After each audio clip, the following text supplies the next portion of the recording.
আসসালামু আলাইকুম। আজকের রেসিপি নিরামিষ। তো আমি এখানে 6 রকমের তরকারি দিয়ে নিরামিষটা করেছি। তো চলুন শুরু করা যাক। প্রথমে আমি তরকারিগুলি ভালোভাবে কেটে ধুয়ে পরিষ্কার করে নিয়েছি। আর কাঁঠালের বিচিটা আমি সামান্য একটু সেদ্ধ করে নিয়েছি, মানে ভাপ দিয়ে নিয়েছি।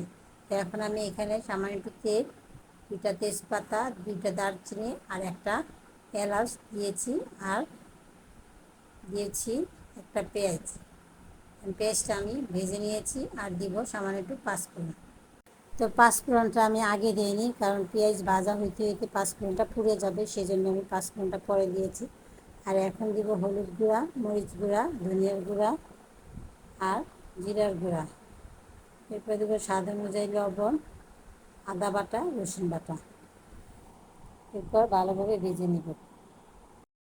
তো মশলাটা ভাজা হয়ে গিয়েছে, আমি এখন সবজিগুলো দিব। প্রথমেই পেঁপে, আলু, পটল, গাজর,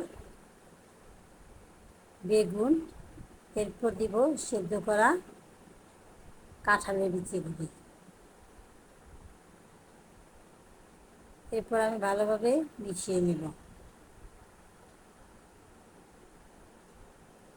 এরপর আমি ঢাকনা দিয়ে ঢেকে 10 মিনিট রান্না করব।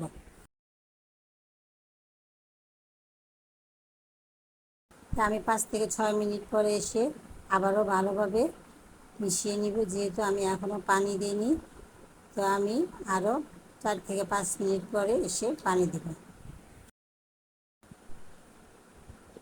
তো আমি এখন আবারও ভালোভাবে মিশিয়ে নিব।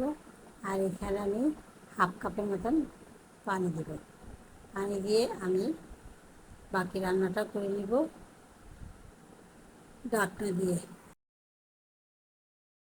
সবজিগুলি 50% সেদ্ধ হয়ে গিয়েছে। এখন আমি দেব এখানে কাঁচামরিচ। কাঁচামরিচ দিয়ে আমি আবারও ঢাকনা দিয়ে বাকি রান্নাটা করে নেব।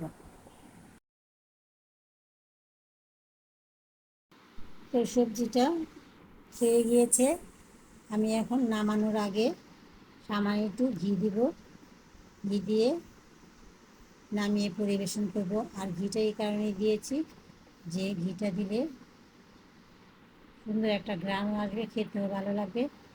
আর সবজিটার মধ্যে মিষ্টি কুমড়া দিলে আরও ভালো হতো, আমি দিয়ে নিই। তো সবজিটা যদি ভালো লেগে থাকে তাহলে ফেসবুকে ফলো, লাইক, শেয়ার আর ইউটিউবে সাবস্ক্রাইব। আল্লাহ হাফেজ।